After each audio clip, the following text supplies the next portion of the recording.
প্রত্যেককে ডেকে বলে, ও আল্লাহর বান্দা, জানো আমি পোকামাকড়ের ঘর, পোকামাকড়ের ঘর। তুমি তো সেই বান্দা যে একটা মশা কানের পাশ দিয়ে উড়ে গেলে তোমার ঘুম বন্ধ হয়ে যায়, চোখ মিলে যায়। একটা মশার গুনগুন আওয়াজ সহ্য করতে পারো না। একবার কয়েল, একবার অ্যারোসোল, একবার মশারি, এরপরেও তুমি চাও যে একটা মশাও যেন আমার কানের কাছে গুনগুন না করে।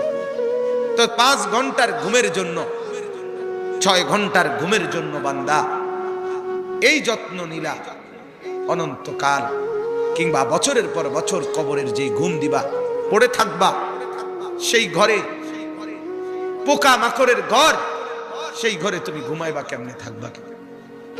আমার বাপ, আমি থাকবো কিভাবে? আমি থাকবো কিভাবে বলে? ভাবেন।